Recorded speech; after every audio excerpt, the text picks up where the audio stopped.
Brasil. Hoje a aula vai ser de barroco.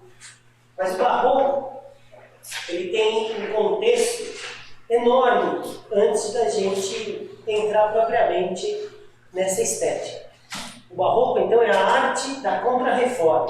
Anotem aí, barroco, a arte da contra-reforma.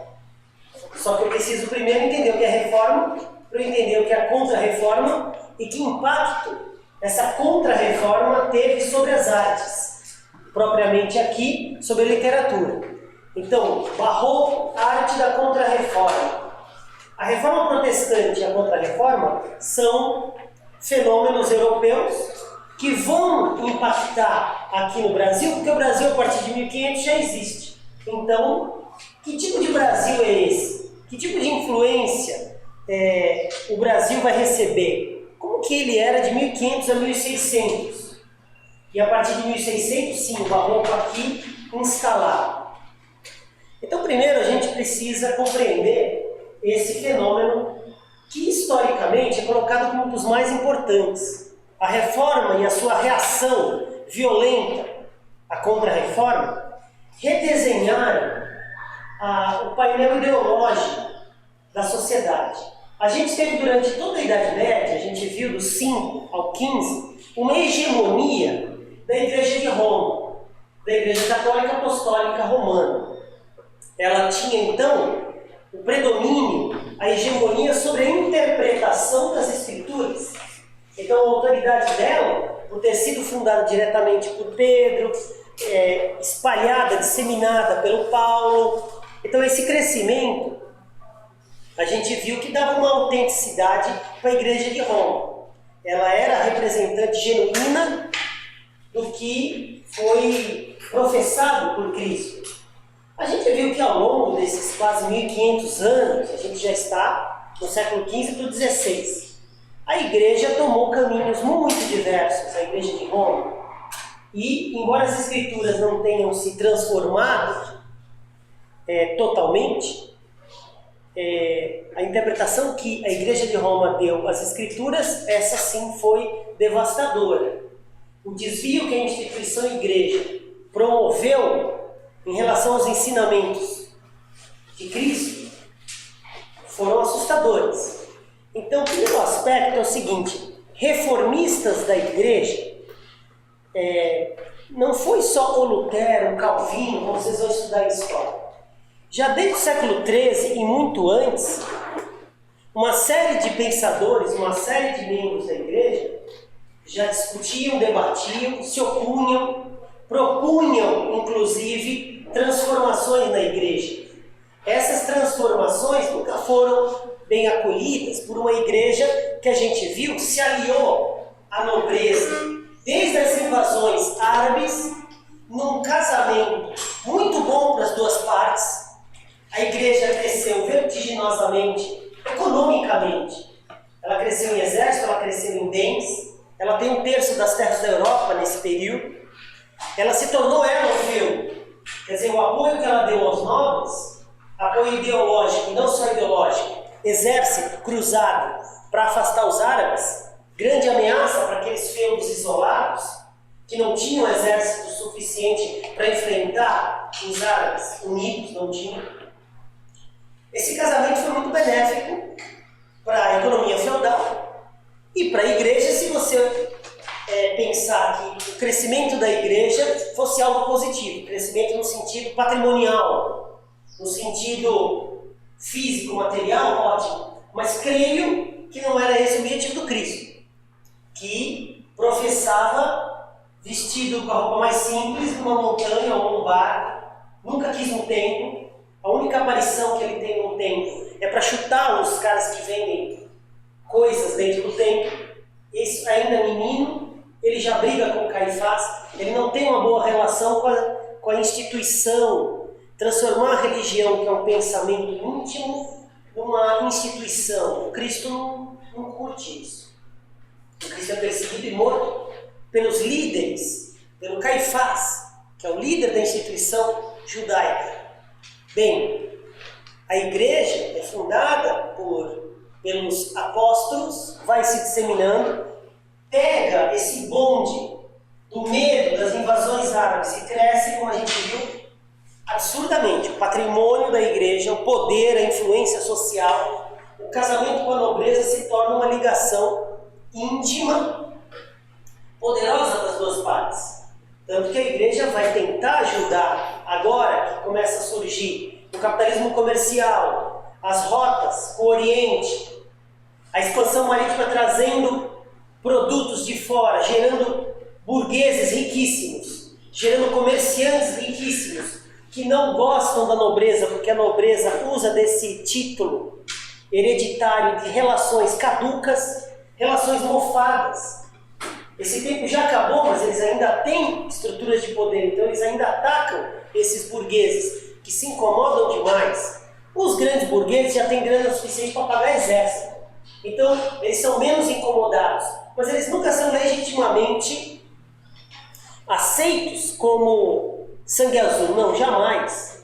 Vocês não vão ser nobres jamais, nobreza é um título hereditário. Essa tensão da burguesia comercial com a nobreza feudal, que ainda tenta sobreviver como um acamado por aparelhos, graças muito à igreja, a gente viu, a esse massacre ideológico da igreja, tentando aumentar a população por meio de uma propaganda do casamento monogâmico, da condenação das práticas sexuais não reprodutivas. O trabalho ideológico da igreja para tentar segurar as pessoas a se mobilizarem, a sair do feudo e construir relações mercantis, burguesas. Bem, a igreja está tentando tapar uma represa com um dedo. A rachadura ela tapou no meio. Não tem como barrar a história.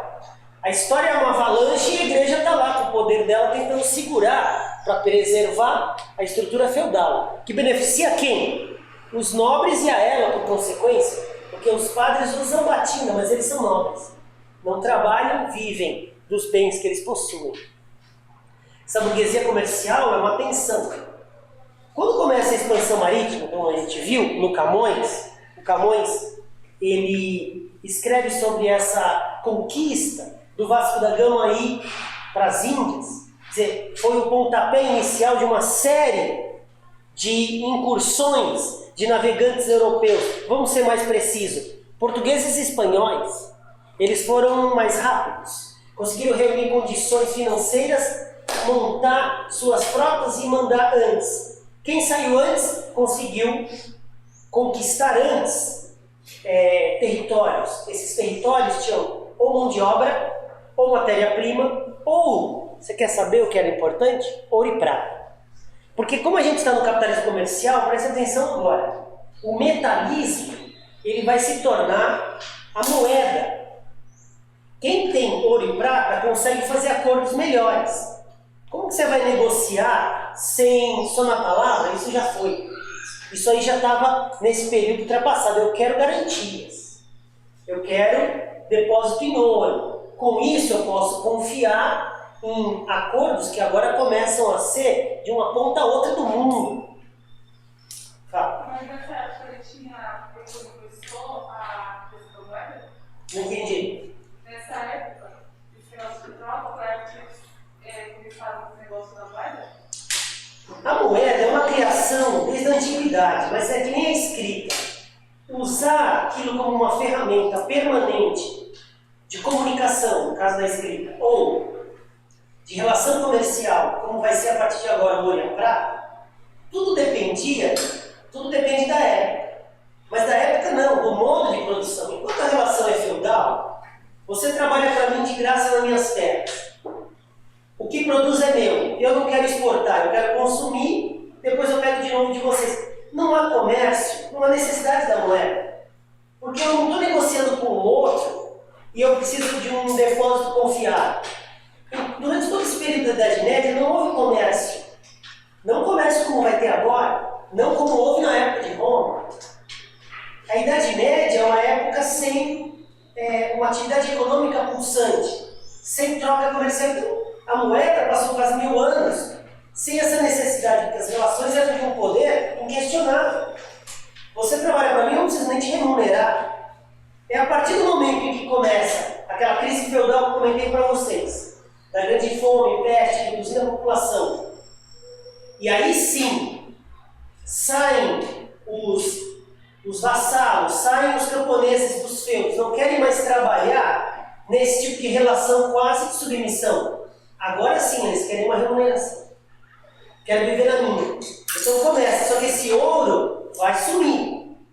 Mas ainda assim está dentro de uma relação interna ali na Europa. Agora não, agora eles estão negociando com os árabes, que não confiam nem um pouco nos cristãos europeus. Estão negociando com reinos africanos, estão negociando com os indianos. Daqui a pouco com os japoneses e chineses. Não. Então agora, ter ouro e prata é uma garantia de vantagem econômica no capitalismo comercial. Então a primeira busca desse momento é por território, é por matéria-prima ou produtos que valem muito na Europa. A gente já viu que as especiarias não há discussão, mas seda é muito interessante, algodão, açúcar. Todos esses produtos valem muito, mas dão muito trabalho. Ouro e prata é uma vantagem direta. Então, a busca primeira dos caras era descobrir ouro e prata. Então, vamos situar isso. Começa a expansão, Portugal dá o pontapé, descobre a primeira rota. Américo Vespúcio e o Cristóvão Colombo, eles vão terminar na América. Eles chamam de Índias, eles acreditam. Isso aqui é as Índias. Tanto que o nome do nosso nativo vai ser Índia, um erro vocabulário, por acharem que aqui é as Índias. Então o morador daqui, a gente até hoje chama o nosso nativo de Índia, por uma falha. Mas é legal porque guarda a história, não é legal a gente tem que ter uma certa parcimônia quanto a essa correção das palavras, porque elas guardam a história. Me interessa muito compreender a história. Se eu apago a história, não sei se eu tenho acesso para compreender. Então, é um lapso interessantíssimo, né? Eles acham que isso aqui é o lugar para onde eles iam, não o lugar onde de fato chegaram. Mas, o que acontece é o seguinte: eles vão descobrir a América, achar a América. Os professores de história vão ter muitas versões, eu também tenho as minhas. Se você pegar Tordesilhas, que dividia a América em parte espanhola e parte portuguesa, lembram-se disso? Tordesilhas é um tratado de 1496 a 1498, que dividia a América em parte espanhola e parte portuguesa. Em que ano se descobriu a parte portuguesa? Qual é a parte portuguesa da América? A gente. Que ano que a gente foi descoberto? Espera aí. Tordesilhas é de 1496 a 98, dividia a América em parte espanhola e parte portuguesa. Espera aí, a parte portuguesa não existia ainda? Como que já havia um tratado dividindo uma parte que não existia? Logo se vê que já se sabia, só não tinha se registrado, não se tinha documentado, mandado uma carta para o Papa, a igreja funcionava como um grande fórum, ela era a estrutura de poder, não existia o Estado. A igreja é que dispunha fronteira, discutia herança, discutia, ela que determinava as relações. Então a posse também era ela. Então essa terra, no fundo, já era conhecida. Isso aí não cola essa descoberta ocasional. A frota do Pedro Álvares Cabral veio com Magalhães, que já tinha ido para a Índia. Ele trouxe, era uma frota, 6 ou 7 barcos, 1.500 pessoas. Muita gente. Os grandes navegadores portugueses, que mais tarde ou antes fizeram as maiores aventuras marítimas, cruzar o Cabo da Boa Esperança ou ir para a Índia, todos esses vieram com Pedro Álvares Cabral. Ele era casado com a Isabel Gouveia, que era uma mulher riquíssima, neta dos reis, riquíssima. E ele também era um fidalgo. O que é um fidalgo? Filho de algo, filho de alguém. Quer dizer, não é um João ninguém. Ele já era filho de gente rica. Casou com a mulher mais rica de Portugal. A família dele, desde 1300 e pouco, é amiga dos reis de Portugal. Então ele teve a maior e mais bem equipada frota para a sua investida. Por que Portugal investiu tudo nisso? Botou 6 navios, Botou 1.500, os maiores navegadores junto com o Pedro Álvares Cabral. Para que tanta gente? No fundo eles já sabiam, era para vir atestar e registrar e talvez tivesse conflito. Por isso que eles já mandaram uma tropa gigante, falando, opa, eu não sei se vai ser pacífico. Será que já não tem gente lá? Será que... Então, foi para registrar, rezar a missa, o nosso Pero Vaz de Caminha escrever a carta. Ele era o escrivão do rei, registrando.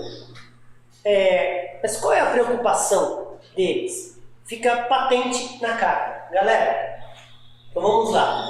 Duas coisas. Na Europa, já está começando a reforma e a contra-reforma. O Brasil está começando. Então a gente precisa começar a separar, porque vocês vão ver que há um atraso agora no Brasil.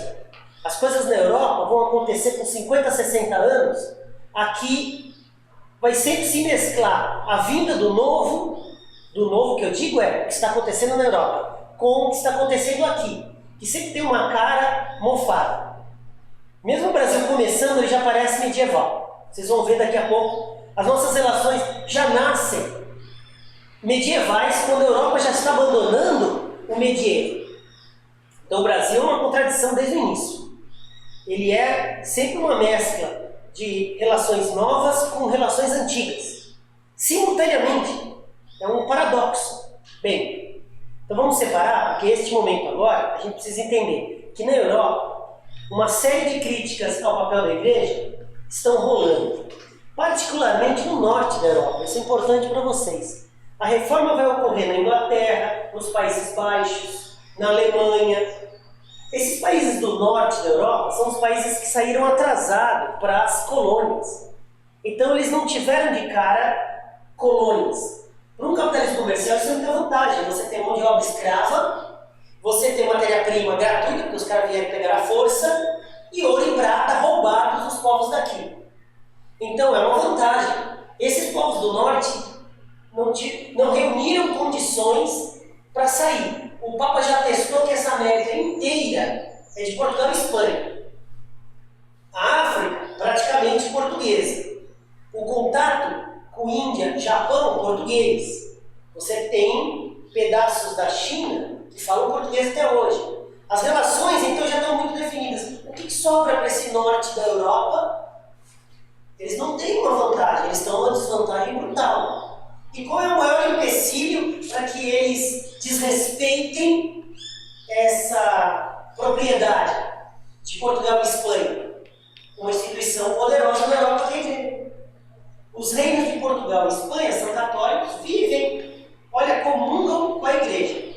A igreja de Roma os favorece. Os países do norte não têm recursos. Eles precisam, então, desrespeitar. Então, a primeira coisa, eles vão ter muitos piratas. Então, vocês vão ver que os navios espanhóis que saem com doblões de ouro da América, eles são atacados no meio do Oceano Atlântico por piratas holandeses. Então, não é meu, não posso pegar, mas eu vou roubar. Pirata é uma figura, portanto, miliciana.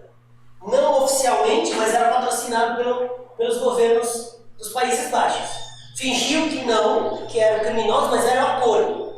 Eles roubavam, vinham e traziam para os reis. Para não ter treta, fingiam que eram autônomos, mas não eram autônomos, eles eram financiados.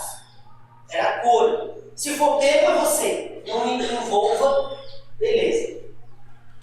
Primeiro piratear, depois invadir simplesmente. Vir aqui e invadir. Tentar pegar a força, pedaços de terra. A gente vai ver, vocês vão estudar, que a gente teve invasões holandesas poderosas, francesas, em que parte do território foi declarado propriedade desses países. Portugal teve que lutar para tomar de novo. Então esses países do norte estão muito incomodados, porque eles estão com uma desvantagem enorme em relação a Portugal e Espanha. Isso vai piorar quando a Espanha conseguir encontrar na parte dela ouro e prata a rodo, em civilizações avançadíssimas.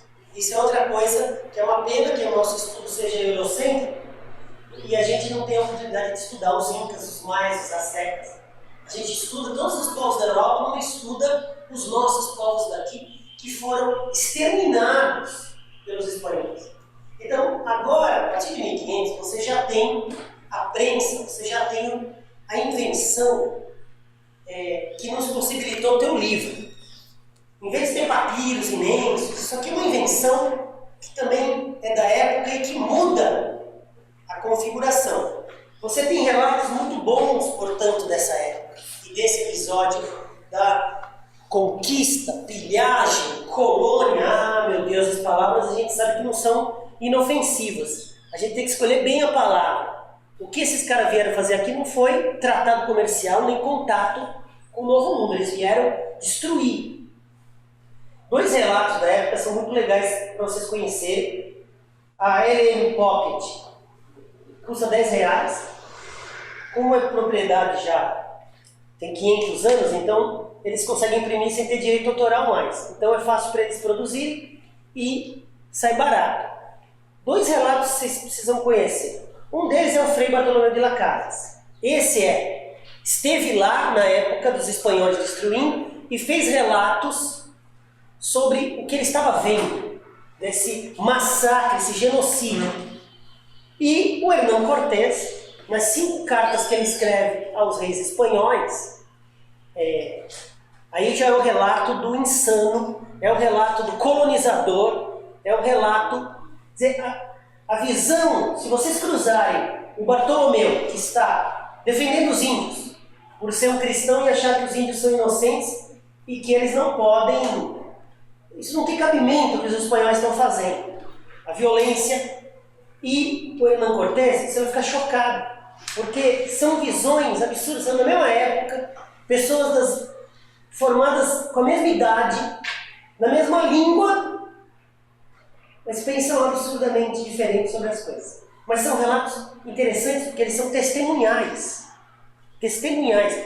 O Hernán Cortés, você vai ver a brutalidade, a alienação. Como você consegue ser tão... A cidade possui muitas e muitas casas. A causa principal disso é que todos os principais vassalos de Montezuma, que era o rei do México, o relato chama a Conquista do México, residem em certo tempo do ano. Além disso, há muitos cidadãos ricos. Essas casas possuem amplos e ótimos aposentos, todos com jardins em flor, tanto os altos como baixos. Pela calçada chega à cidade, vêm 2 canos de argamassa, com largura de 2... O que ele descreve é uma civilização muito parecida com a da Europa, avançada em tudo. Cidade com 500 mil habitantes, mais do que Madrid na época, uma paz total, saneamento básico, algodão, toda a tecnologia que tem lá tinha aqui. Em algumas coisas superior.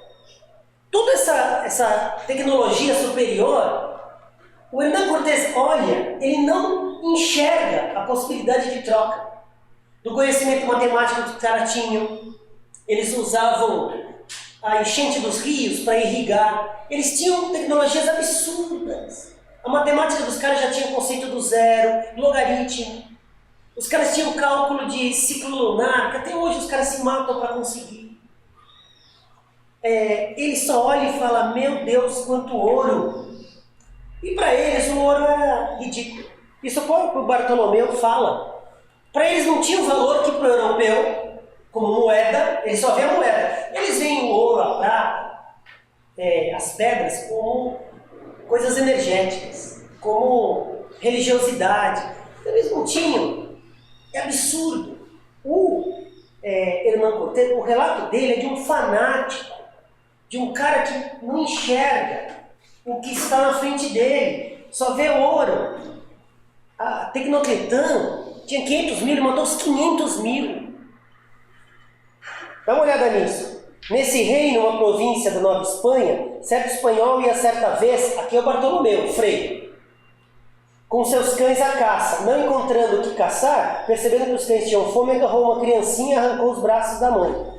Cortando-lhe os braços e as pernas, fez-os em pedaços que distribuiu aos cães. Quando os cães acabaram de comer os pedaços, atirou também o resto do corpo, isso é, o tronco, a todos os cães juntos. Você vai ler isso aqui, você vai ficar embasbacado. Você vai ficar embasbacado com os caras. Deixa eu achar outro trecho. Nossa, tem um outro trecho que ele fala do... Os espanhóis entravam nas vilas, burgos e aldeias, não poupando nem crianças nem velhos, nem mulheres grávidas ou parturientes. Lhes abriam o ventre, faziam em pedaços o feto, sempre matando, incendiando, queimando, torrando índios e lançando aos cães. Assassinaram tantas nações que muitos idiomas chegaram a desaparecer sem sequer a gente ter conhecido. É absurdo o cruzamento desses dois. Espero que um dia vocês leiam para ver o quanto o Hernán Cortés, graças a Deus, até o rei achava que ele era meio louco, mas você vê como interessava mandar um cara desse aqui, né? Um cara que não tivesse coração, alma nenhuma, fosse obstinado a conquistar e levar para o rei. Mas depois o rei não deu para ele o que ele queria. Ele achava que ele ia adquirir um posto na Espanha, ele mandou ficar aqui mesmo na América por achar ele doido demais. Tanto que ele morreu louco em Sevilha, esquecido. Morreu pouco por o que ele fez. Bartolomeu cita 5 milhões que ele matou.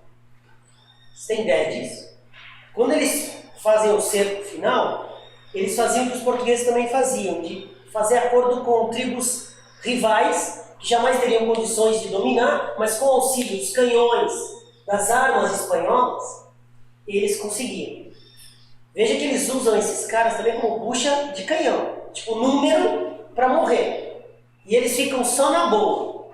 Quando eles entram nas cidades, meu cara, é destruição, destruição, destruição. Não tinha acordo, não tinha... Quer dizer, é um capítulo curioso, que a gente passa batido. E a colonização da América foi um genocídio. Lá na América Espanhola e aqui em Portugal. Falando aqui na parte portuguesa, que já existia antes de ser descoberta, quando Pedro Álvares Cabral chega, aqui em 1500, ele chega muito preocupado, o rei, quer que ele vá ver se tem ouro aqui, e se os povos daqui são amigos. Por quê? Porque a Espanha descobriu ouro e prata, e roubou, pilhou. Então a Espanha está um reino riquíssimo, com moeda. Portugal descobriu a primeira rota, bababá, mas o que ela tem é, eu tenho uma rota, eu tenho um acordo, mas eu tenho que trazer, vender, enquanto o espanhol já tem a moeda. Quer dizer, economizou demais trabalho. Bem, Pero Vaz aqui vai chegar e ele vai relatar, desde o primeiro dia, o que ele veio fazer aqui. Era verificar se havia riqueza e aliados. Então, primeira coisa, galera, de 1500 a 1600, a gente não chama de barroco. Na Europa pode, aqui não. Aqui a gente chama de literatura de informação ou de uma literatura colonial. Esse primeiro século, de 1500 a 1600, o Brasil não existe propriamente. Por que não existe propriamente? Porque o Pero Vaz vai registrar, que infelizmente aqui não tem ouro. Isso aqui, olha, se um dia vocês tiverem condição também de ler a carta do Pero Vaz, eu não vou ter tempo aqui, mas ela é preciosa. Porque ele diz, é dele a frase, que aqui plantando tudo dá. Ele de cara pisou aqui em Salvador, não, em Porto Seguro, na Bahia, onde eles chegaram, ele pisa e já saca. Essa terra aqui, meu Deus, parece um paraíso. Ele descreve isso aqui como um paraíso. Ele acha que chegou na ilha dos bem-aventurados, da onde o Adão e Eva foram expulsos. Ele não chama isso paraíso como uma metáfora. Ele acha que isso aqui é o paraíso perdido da onde Adão e Eva foram expulsos. O que o leva a isso? A Bíblia diz que é um reino ao sul, e aqui você vê o Cruzeiro do Sul, só no hemisfério sul. O paraíso estaria no sul de Jerusalém, está no hemisfério sul. Seria uma terra de abundância brutal de vegetação e comida. Bem, a Europa não conhece comida, quando chega aqui e vê essas árvores cheias de fruto, piram, falam, meu Deus, rio também não tem muito na Europa. Aqui, rios caudalosos. Ele fala, meu Deus, ele chegou no paraíso. Quando ele encontra os índios nus, e ele escreve o tempo todo sobre isso, em todas as páginas, ele para falar disso. Não encarem como um erotismo, é uma carta para o rei, ele não tem intimidade. Se ele fala é porque realmente aquilo impactou. Ele fala, meu Deus, elas não se cobrem as vergonhas.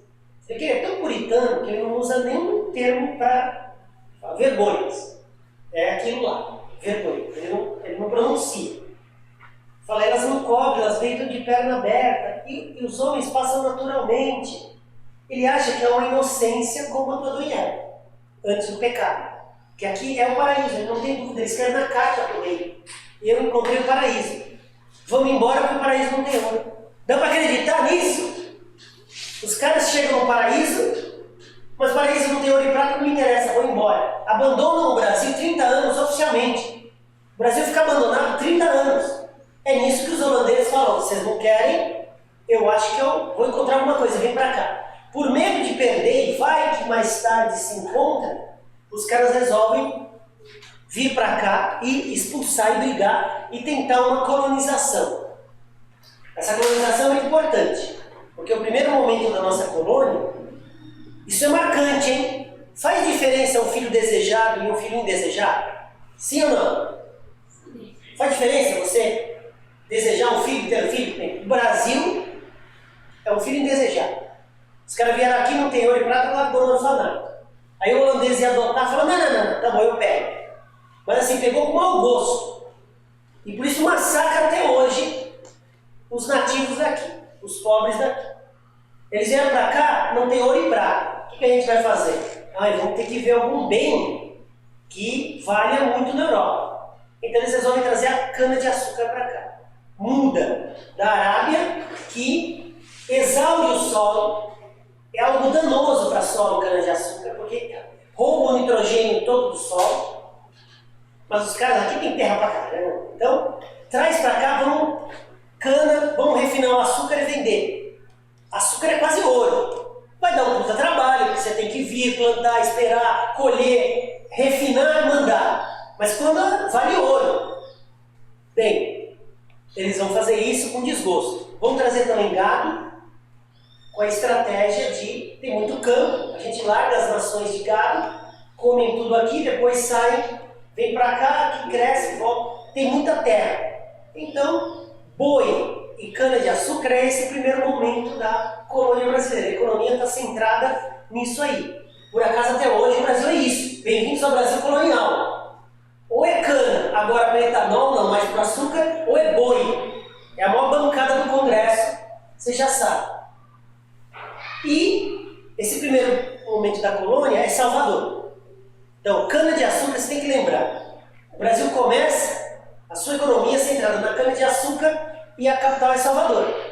Então, tudo vai acontecer em Salvador. Mas nesse primeiro século ainda, as coisas estão começando. Então, não existe ainda cidades, não existe nem população. Você tinha cerca de 30 mil pessoas aqui. Muito ridículo. Então, a partir de 1600 é que você começa a ter uma população maior, você começa a ter cidades organizadas, aí você começa a ter uma efervescência e Salvador se torna uma cidade grande e importante, capital do açúcar no mundo. Não vai durar muito, porque os holandeses vão roubar a técnica, vão roubar a muda e vão levar para as Antilhas, ali na América Central, naquelas ilhas onde o clima é muito parecido. E aí é o seguinte, se só eu vendo açúcar é um preço, se tem dois, a concorrência é sempre baixa. Então, de novo, o Brasil vai começar a ficar desinteressante para os portugueses, porque agora já tem competição. Então, esse primeiro momento da descoberta é um momento que a gente tem 3 textos para a gente conhecer. Não é propriamente ainda literatura, não é o barroco. Ele é literatura de informação. Por que esse termo estranho, literatura de informação? Porque são textos que não tinham o objetivo da fruição estética, do gosto, do prazer da leitura. Eles eram documentos. A carta dos jesuítas ao Papa, informando como está a colonização, no caso deles a catequese, é um texto oficial. A carta do Império Vaticano é um texto oficial, é a nossa certidão de nascimento para o rei de Portugal. E o Randstad era um relato pessoal, como se fosse um diário, desse aventureiro, mercenário, alemão, que eu já vou contar. Então, toda vez que se fala de Brasil, de 1500 a 1600, literatura de informação, primeiro período da colônia. Você não tem público leitor, você não tem nada no Brasil. Bem, Carta do Império Vaticano, muito importante que vocês leiam, porque ela já descreve algumas das características do Brasil até hoje. Aqui ele já vê isso como uma terra sagrada, que plantando tudo dá. Fatal. Vê isso aqui como uma terra sagrada e que a inocência dos índios pode servir aos interesses de Deus. Ou seja, ele olha que pelo menos podemos salvar da ignorância esses povos aqui. Então já se vê um viés ideológico aí na colônia. Mas há uma decepção. Infelizmente não há ouro nem prata. Há coisas muito interessantes para vocês lerem, que ele comenta que eles não são circuncidados. Ó rei, esses índios não são circuncidados. O que é circuncisão? O prepúcio, que é aquela pele que envolve o pênis, os judeus tiram uma cerimônia que para eles é significativa, é quase o batismo para o cristão, esse bar mitzvah, essa circuncisão.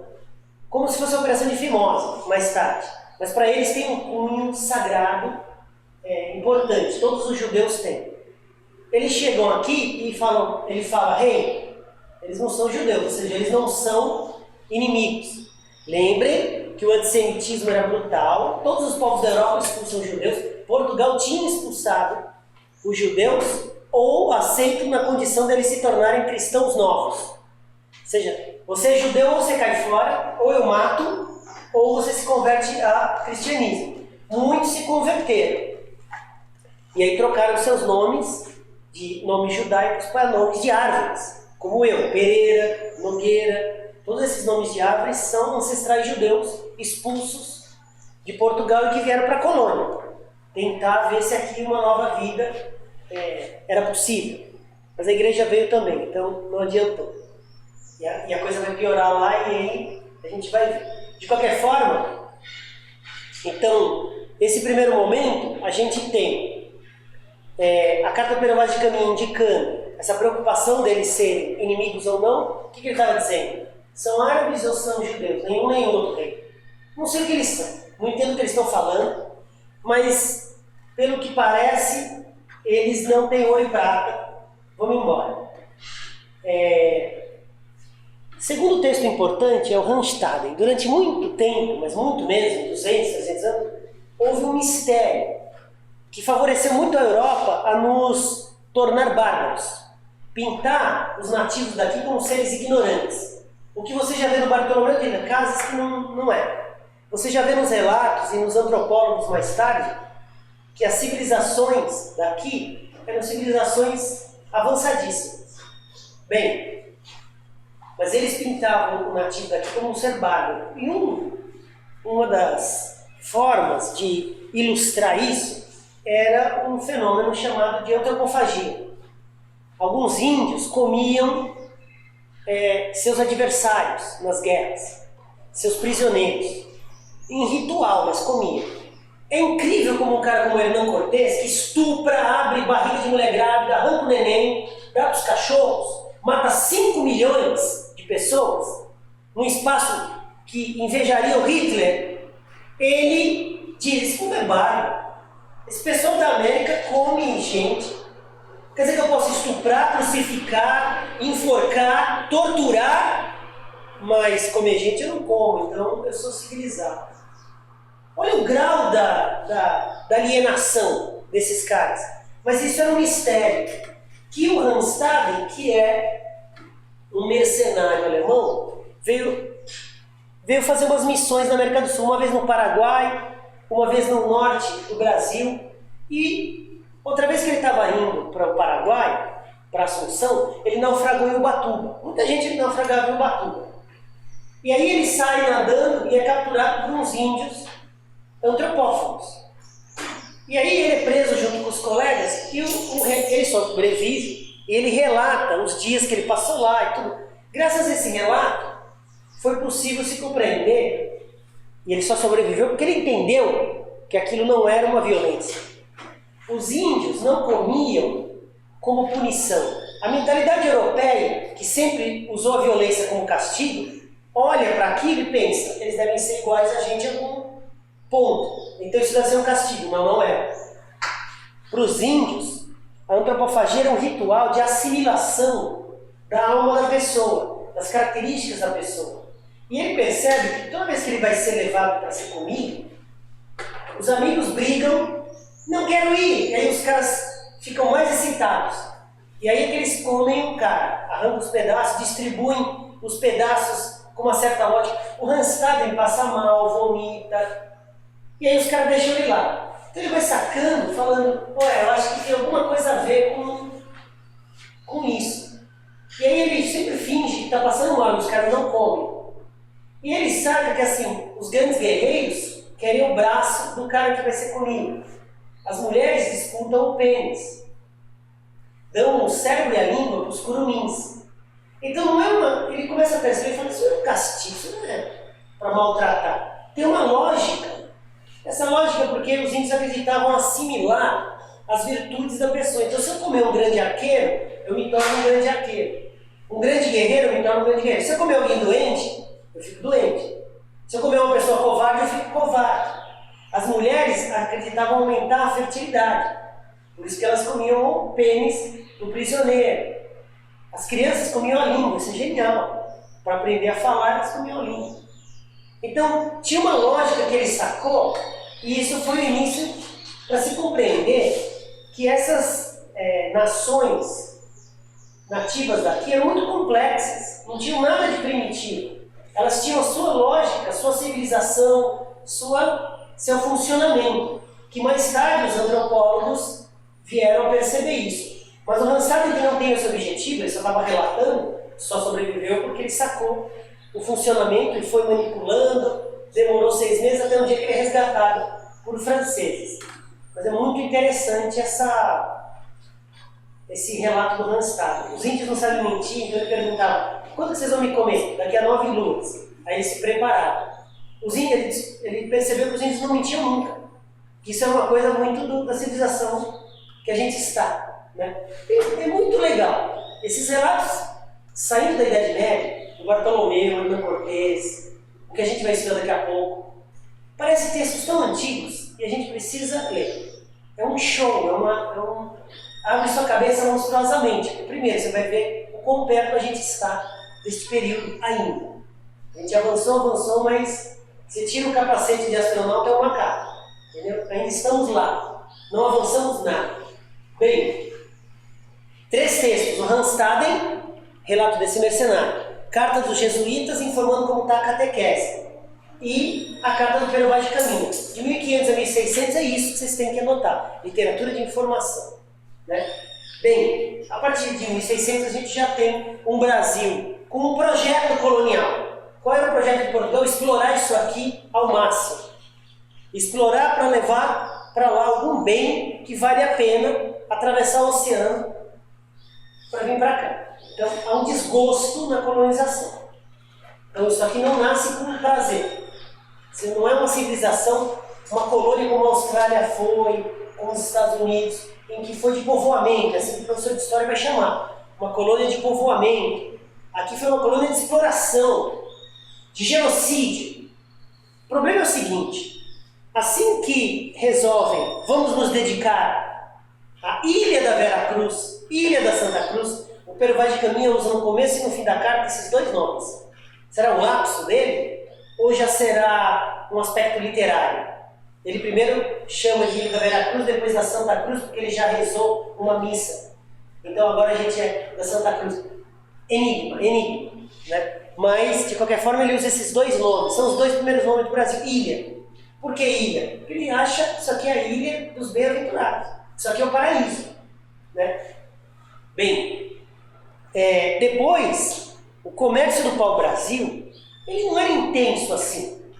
Ele virou uma marca. Né? O pau-brasil é uma madeira vermelha. E aí, assim, aquele território do pau-brasil. Antonomásia perdeu isso e ficou só Brasil.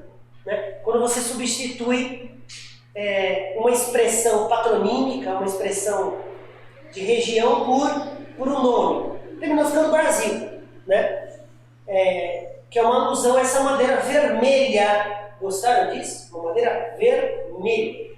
Nosso nome para sempre será vermelho. E aí, esse Brasil, ele começa com essa colonização centrada na cana-de-açúcar, porque tinha uma demanda enorme. É uma planta dificílima de cultivo, precisa de um solo muito bom. O Pero Vaz falou que isso aqui é uma terra sagrada, vieram destruir essa terra. é da colônia também esse hábito nefasto de queimadas. Já começou lá. Você tem relatos dos jesuítas falando disso. Como aqui se acha que a terra é poderosa, e os caras metem fogo, depois acham que você destrói o solo, mas de verdade parece que Deus abençoa isso aqui. Que em nenhum lugar do mundo você consegue que essa terra produza de novo depois disso. Mas a nossa terra, né, para bem e para mal. De qualquer forma, a cana é introduzida aqui. Quando Portugal decide vir para cá, eles mudam uma postura. Antes eles queriam explorar o índio como mão de obra. Só que como é um território muito grande para Portugal, eles pensam, é melhor que a gente tenha os índios como aliado. É um litoral muito grande. É praticamente o mesmo litoral, né? Desde lá, o Brasil cresceu para dentro mais que o dobro, tomando territórios. Mas o litoral é praticamente o mesmo. Pô, mais de 2.000 quilômetros, é muito grande para eles controlarem com navios. Então eles pensam, se a gente se aliar aos índios, eles têm um regime muito de lealdade, eles podem nos proteger contra invasores espanhóis, holandeses. Então eles mudam, não por bondade, nenhuma bondade, mas eles trocam a mão de obra. Eles falam, é melhor então a gente explorar outra mão de obra. Então é agora, a partir de 1600, que a gente vai ter este capítulo terrível da troca. Mas saibam, primeiro começou com o índio, tá? Também no Brasil morreram 3 milhões de índios. Só que aí, por uma necessidade logística, vamos ficar com os índios, principalmente no litoral. Eles podem ser nossos aliados. Tá bom, mas quem vai trabalhar? Portugal é um país com muito pouca população, é até hoje. Portugal é uma piada, 10 milhões de habitantes, São Paulo tem isso. Na Idade Média, então eles não tinham nem gente para povoar isso aqui. Então, não tinha nem como espalhar exército e fortaleza aqui para proteger o Brasil. E não tem uma riqueza que justifique isso, ainda. O que eles pensam? Vamos ficar com os índios. Então eles trocam e começam então a não explorar os índios e vão trocar a mão de obra pelos negros da África, que eles já tinham rotas desde 1400, já tinham contato com esses reis africanos. Os portugueses já desde 1400 negociam com esses reinos africanos. Aqui é um capítulo que choca, porque esses negros africanos são negros que Portugal compra de reis africanos. Os árabes chegaram a ter, o rei de Gana chegou a ter 1 milhão de aprisionados, apresados, cativos, que eram os nomes que eles davam, cativos. E ele vendia, principalmente para árabes, né? Depois os portugueses e europeus se interessam, porque eles não querem, não tem como povoar isso aqui. Então eles pegam essa mão de obra. Portugal é um maior consumidor. Se você comparar com os Estados Unidos, foram 15 milhões de negros trazidos. E pouco mais de 5 milhões sobreviveram.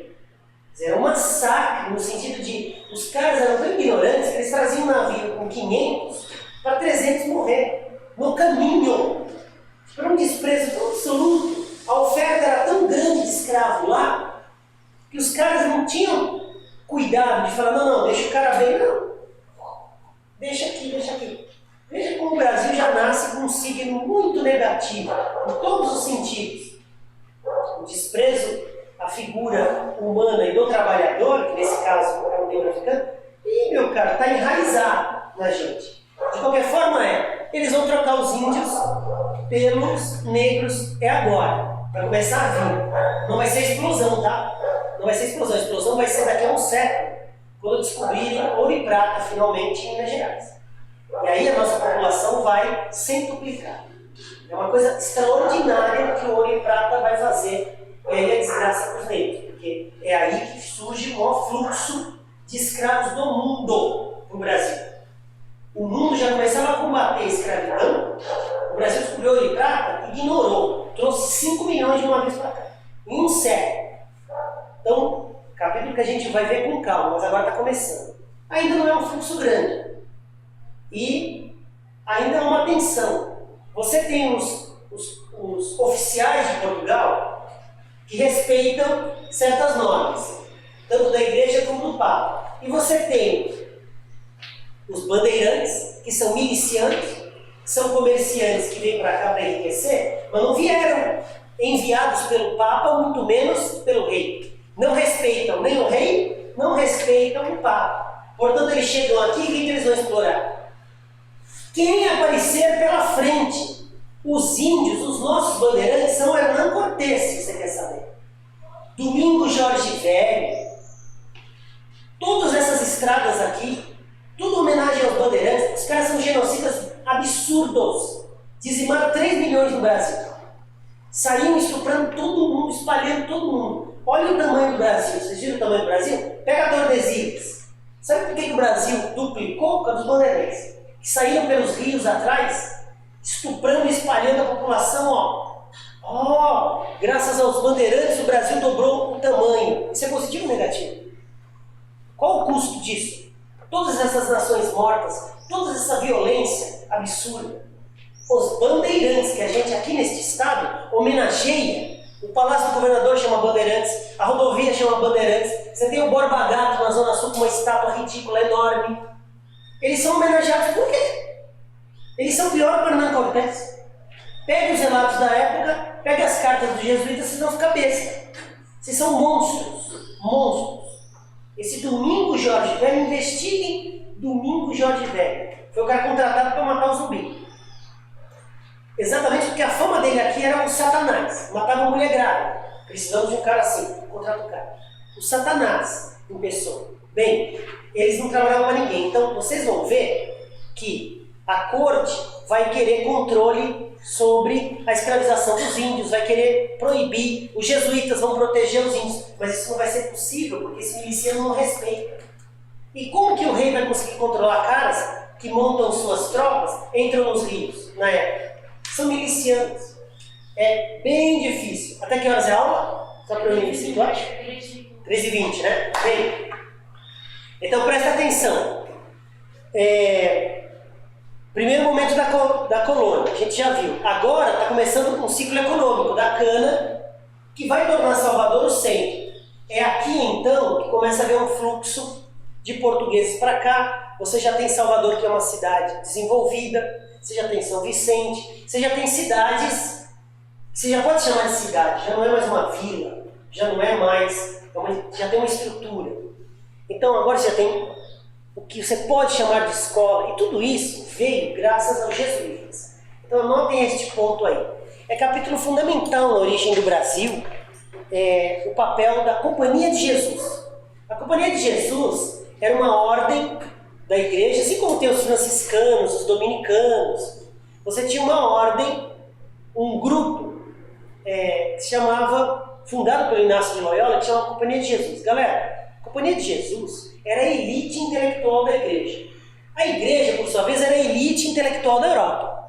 Quem estudava, quem lia grego, quem traduzia latim, era a igreja. Dentro da igreja, a elite são os jesuítas. Esses jesuítas vão vir para o Brasil. A companhia vai mandar muitos jesuítas para cá. E eles vão se afeiçoar aos índios e vão defender os índios. Aqui começa um capítulo tenso, que vocês vão ver em história. Será que a companhia inteira, todos os jesuítas, defendiam os índios? Obviamente que não. Obviamente que você vai ver papéis ambíguos, assim como a gente conhece pastores que são corruptos, pastores que não valem nada, padres que não valem nada, nunca é uma coisa 100%. Muitos se aproveitavam das índias, igual a gente já sabe. Mas o grosso da Companhia de Jesus vai ter um papel fundamental na defesa dos índios. Os grandes da companhia vão se colocar sempre em confronto com os bandeirantes, em confronto com os que querem apresar os índios.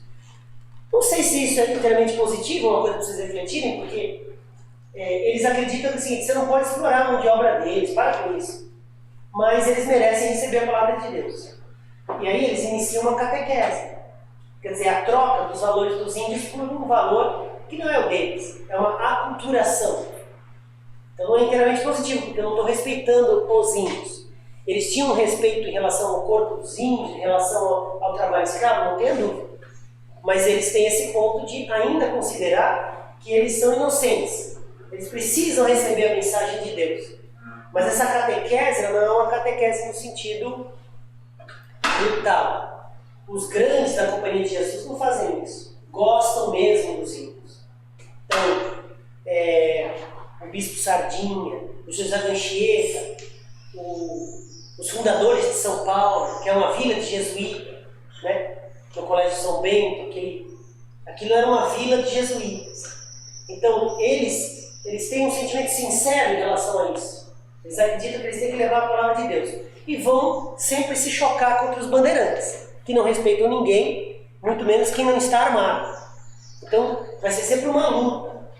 O que é importante aqui a gente guardar o José de Anchieta, não só porque ele é co-fundador também da cidade de São Paulo, ele é uma figura incrível.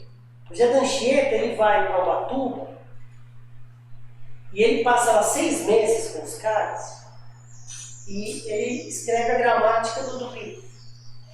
Curiosamente, você já teve mais de 1000 nações indígenas, 1000 idiomas, mas no litoral predominava o Tupi-Guarani. Se eles queriam dominar o litoral para proteger a invasão, eu conheci a língua dos índios mão na roda. Pô, José de Anchieta, linguista absurdo, os caras falavam grego, aramaico, esses caras cabeção que nem se produz mais, esses caras. O cara vem aqui uma piada, em 6 meses ele escreve.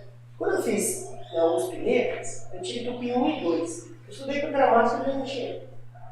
É curioso, né? Porque graças aos brancos a gente tem agora a possibilidade de ensinar os índios a língua que eles não sabem, né? Que eles perderam. É uma coisa muito louca isso. Quer dizer, graças a ele, guardar a gramática do Tupi, aí a gente aprende, e aí o professor arranjava os contatos com as tribos. Tem ainda a tribo no Jaraguá e uma tribo na Zona Sul, em Parelheiros. Mas é isso, falam português. São pessoas que perderam, porque o Brasil continua numa colonização sem fim, e atualmente, então, voltamos a ser bandeirantes. Agora a moda é ser bandeirante, é botar fogo e matar. Mas você ensinar é muito louco, o homem branco ensinando para os caras que Guarani. É muito louco isso, né? Bem, você vê o naipe intelectual desses caras, né? Do José de Anchieta. Escrevia peças de teatro, ele achava não, os índios gostavam de interpretar. Ele descobriu. Então ele começava a escrever peças para os índios interpretarem. E aí entrar em contato com os valores cristãos, porque para os índios era muito difícil entender inferno e céu. Eles não entendiam isso. Então ele fazia peças didáticas para os índios se familiarizarem por meio. É um cara muito interessante, José de Anchieta. Bem, agora a gente vai entrar no capítulo assim, que são os 2 grandes autores. Quem são os 2 grandes autores desse período? Anotem aí. Gregório de Matos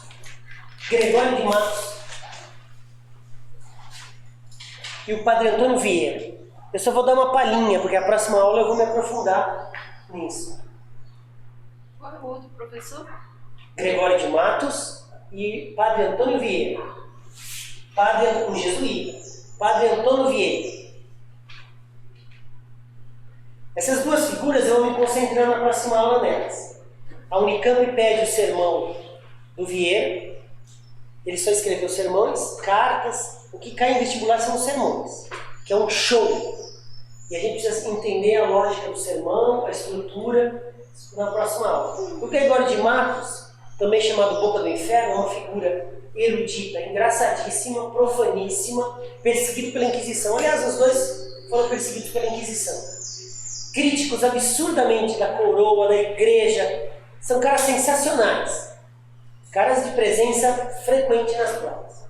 São 2 caras que a gente precisa conhecer, não porque estava no começo, como o Brasil logo no começo conduziu 2 séculos desses. São caras incríveis. Eu preciso ainda falar para vocês, na Europa, o contexto da reforma. Como eu disse para vocês no começo da aula, já muito antes, há uma insatisfação com os caminhos que a igreja tinha tomado, a igreja de Roma. Uma igreja que ficou muito rica, muito opulenta, se opondo à humildade que o Cristo pregava. Humildade no sentido financeiro mesmo. A pobreza, o voto de pobreza. Então havia muitas críticas à igreja, a esse desvio, essa relação com os nobres. Bem, então a reforma é uma mentalidade que já existe há muito tempo, não foi criada pelo Lutero. O Lutero, qual o papel do Lutero? Os papéis mais nefastos da história, o papel do Lutero. Lutero é um erudito. Ele é reconhecido pelas 95 teses que ele escreve, mas o Lutero, vocês têm que entender assim, esses povos do norte da Europa não tinham colônia, estavam numa desvantagem muito grande naquela fase do capitalismo comercial. A igreja é um obstáculo para as relações comerciais desses reinos do norte da Europa, porque privilegia Espanha e Portugal, proíbe negociar com árabes, que são infiéis, proíbe o lucro, vocês se lembram disso, mas do que vive o comércio? Do lucro. Diz que o lucro é pecado, persegue todos os burgueses que tentam sair das relações feudais, tem aquele conceito de predestinação, de berço. Se eu nasci pobre porque Deus quis, eu não devo ir contra a vontade de Deus. Quer dizer, todas aquelas interpretações contra as quais o Lutero vai se lançar, na verdade um monte de gente já tinha criticado, com muito mais fundamento e beleza. O problema é que Lutero, por que todas essas coisas que o Lutero fala nessa época são ouvidas e antes não foram ouvidas? Porque não interessava para as relações econômicas. Esses povos do norte da Europa querem tirar a igreja do caminho. Em dois aspectos. Um é, não quero pagar imposto para a igreja. Eu já não tenho colônia que nem os espanhóis e portugueses. Eu estou em desvantagem. Eu não quero ficar pagando imposto para o Papa. O Papa impede que as relações fluam aqui. A igreja banca os territórios que eu também estou a fim de ir explorar. Então a igreja é um obstáculo. Veja que não é por motivo doutrinário. Eles estão pervertidos, eu quero purificar. É mentira, galera, para de acreditar nisso. O Lutero é alguém que cai como um achado. Nossa, é isso que a gente queria ouvir. Tanto que o Frederico II, que é o imperador lá, ele guarda quando o Carlos V manda persegui-lo, porque o Papa condena, como o Papa já tinha condenado todo mundo que queria reformar a igreja, eram considerados hereges. Também o Lutero vai ser considerado herege.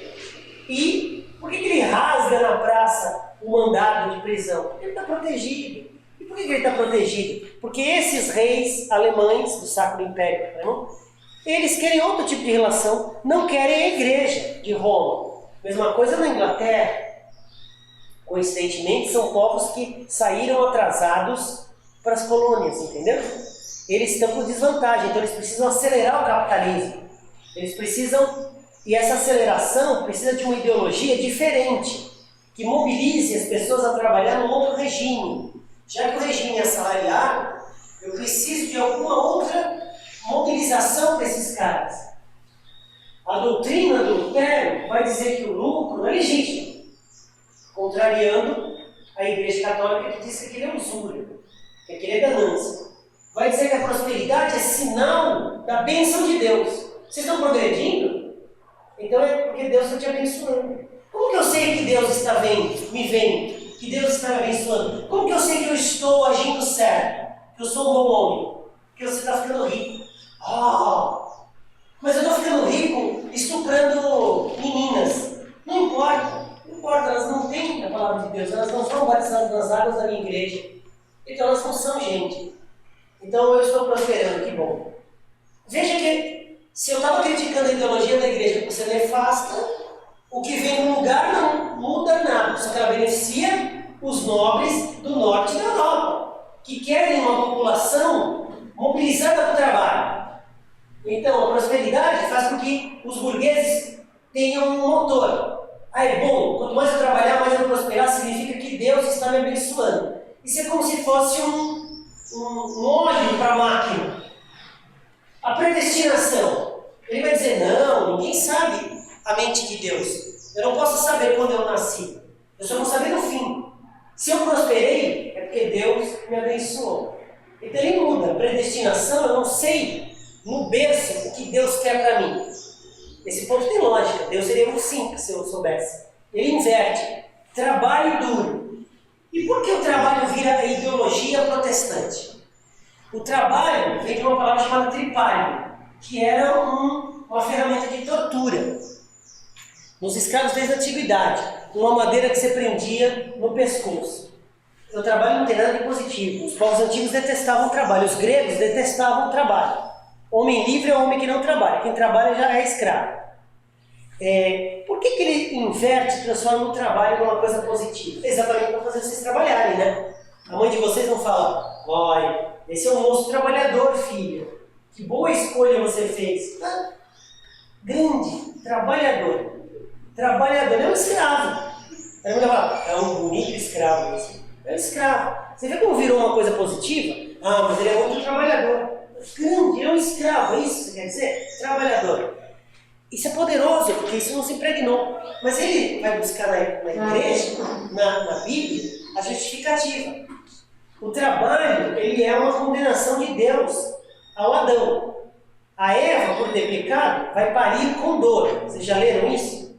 Então essa é uma condenação. Por terem pecado, terem comido a fruta da árvore que não era para comer, eles são expulsos do paraíso e tem dois castigos. A mulher, a partir de hoje, vai parir com dor. E o homem só vai comer o fruto do suor do seu rosto. Ou seja, ele só vai comer trabalhando. Diferente do paraíso, em que a comida estava lá, ninguém precisava trabalhar. Você ia lá, pegava do caixa a abundância. Deus dava a comida. Agora não, a gente precisa trabalhar para sobreviver. Então o trabalho, galera, ele é um castigo de Deus. Eu devo ir contra o castigo de Deus, que tem um intuito de me recolocar no caminho da salvação? Não. Então o trabalho é positivo. O cara que é trabalhador, ele está respeitando a Deus. Ele está aceitando o caminho para se salvar. Galera, isso aqui de novo é pegar a Bíblia e fazer um bolinho que interessa para esses nobres. Eles pegam a Bíblia e fazem o que eles querem com a Bíblia. Manipulam, mas isso interessa para o norte da Europa. Outro aspecto que é muito marcante em todos os protestantes, né, os evangélicos são protestantes, é a idolatria. Para ele só existe Deus, esse é o mandamento, Deus acima de tudo. Ai meu Deus, eu nem vou usar esse termo. Amar a Deus sobre todas as coisas.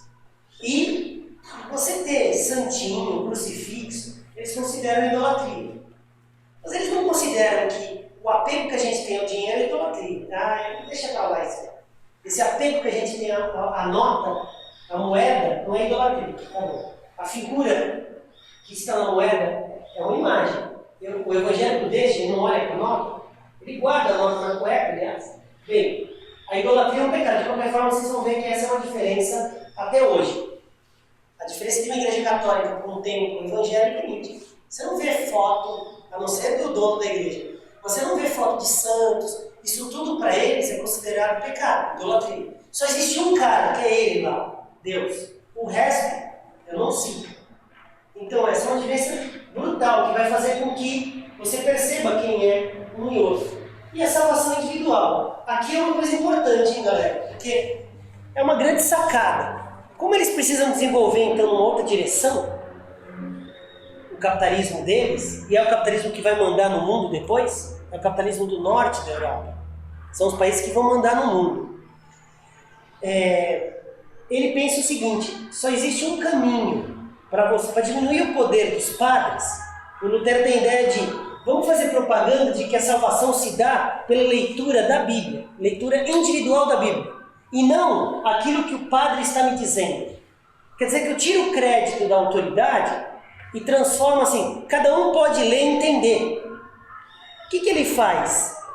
Antes a missa era inclusive rezada em latim, porque era uma distorção. O padre terminava, vocês nem precisam entender o que o padre está falando. Era uma distorção, não tenha dúvida. Mas isso é uma jogada.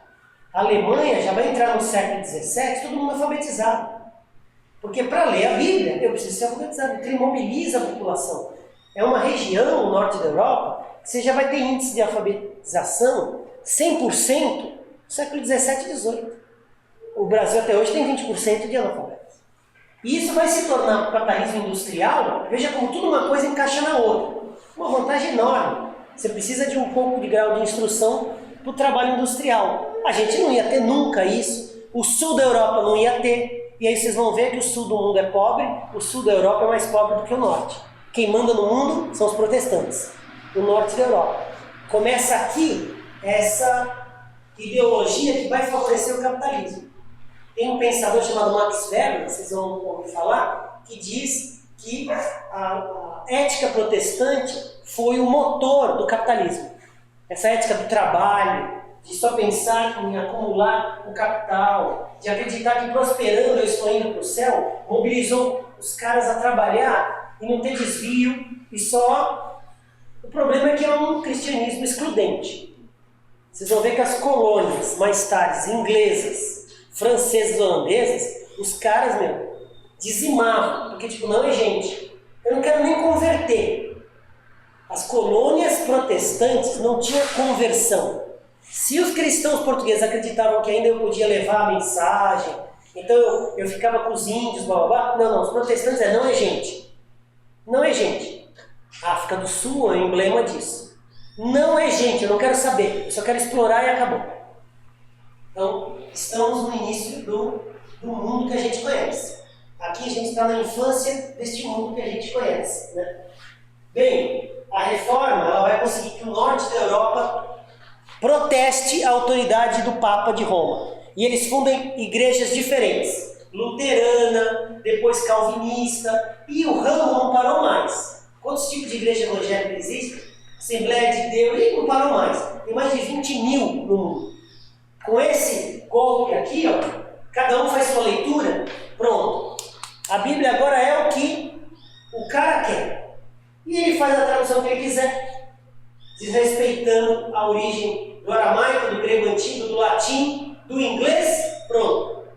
O cara, a partir daqui, surgiu tradução que distorce completamente o que está escrito. Completamente. Se você for estudar a Vulgata Latina, que era a tradução do grego antigo, língua em que a Bíblia foi escrita, tem muita diferença. O Virgo da Maria significa casta. Cristo foi concebido, ela casta, não significa virgem. Significa que ela não estava transando. Continua sendo um milagre. Mas não significa que ela era virgem, nem continuou virgem, não precisava ser virgem. As traduções mais tarde que levaram a palavra para a virgindade e pronto. Com outros objetivos que a gente viu na Idade Média, com o enclausuramento da sexualidade da mulher, levar para o casamento, para ter filho. A gente já viu isso aí, já entende a manobra qual foi. E muitas outras coisas. Mas isso é mais de 20 mil igrejas. Agora, e aí eu brigo, eu fundo uma nova igreja que não para mais. E cada um faz a sua interpretação. Né? E o pobre do Cristo, isso eu esqueci. De qualquer forma, entendam que a igreja vai reagir. Ela perdeu o norte da Europa inteiro, e essa reação vai ser o capítulo mais negativo da história, porque aqui vai surgir a Inquisição. Ela vai criar o Tribunal do Santo Ofício, quer dizer, o ofício santo, de julgar o herege.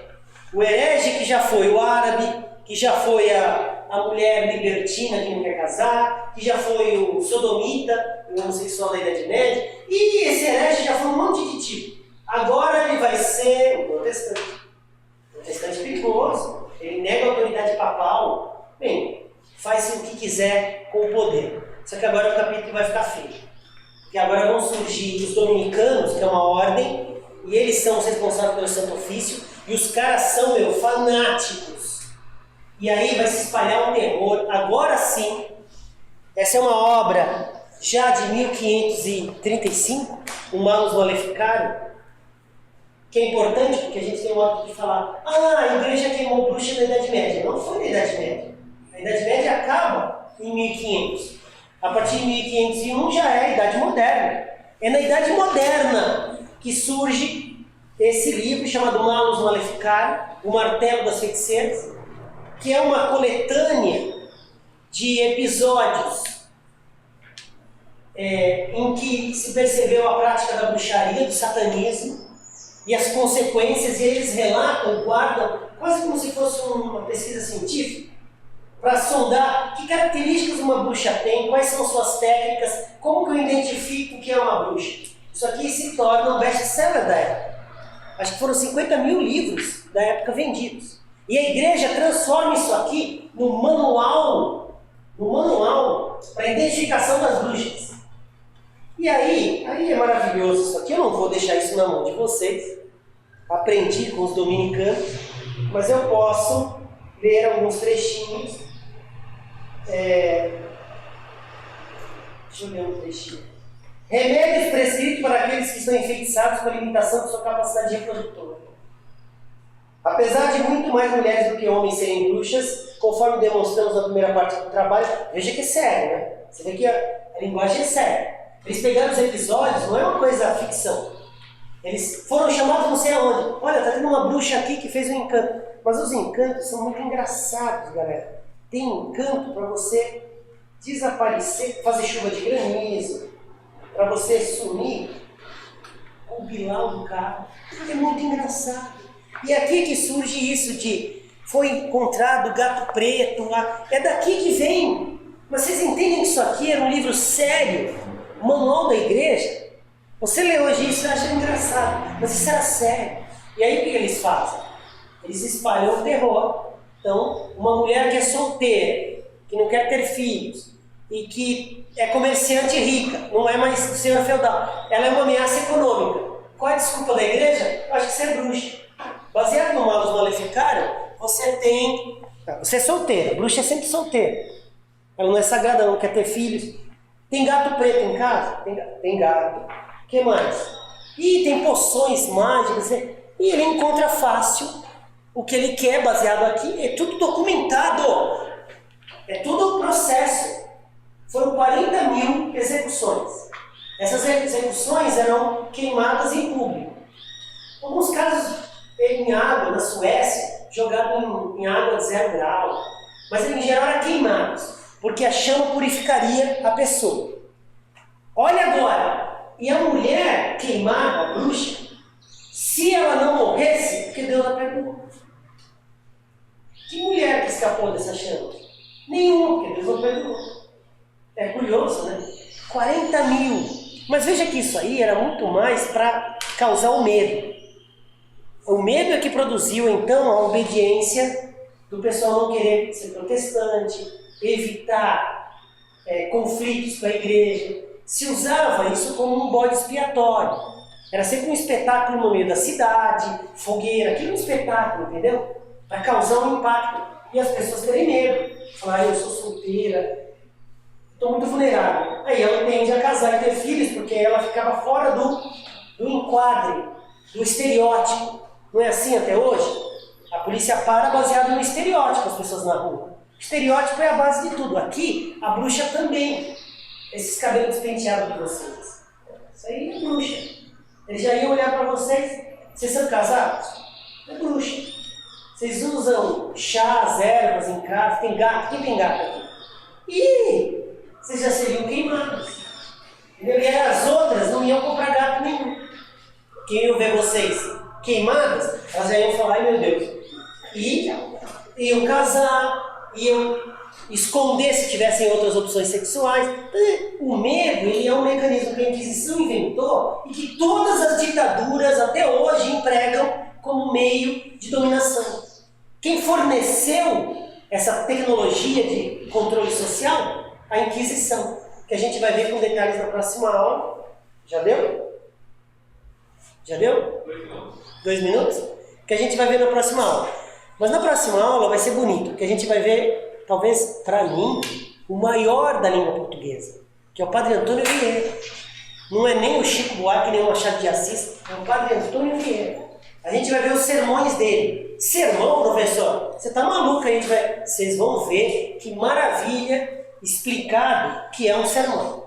Principalmente o sermão da 60ª, o sermão do bom ladrão, o sermão do amor, vocês vão se apaixonar. É um show, vocês vão querer ler sermão depois disso, porque ele é uma aula de redação principalmente, de retórica, uma beleza. E o Gregório de Matos, do Boca do Inferno, é um crítico. Caramba, vocês vão ver, vocês vão ficar surpresos. Ele está falando do Brasil de hoje. Vocês vão ver, eu falo, não estou acreditando. Esse cara é de 1650, ele está falando do Brasil de hoje, mas é um crítico que dá tiro para tudo que é lado. Os dois vão ser perseguidos pela Inquisição, o que demonstra que eles eram realmente autênticos. Porque quando você é perseguido, é porque você está falando a verdade. Quem mente passa ileso por aí, inofensivo. Mas se você falar a verdade, você é perseguido. antes que a Inquisição também me pegue, até a noite aí, pessoal da aula da noite, e até a próxima aula com vocês aqui.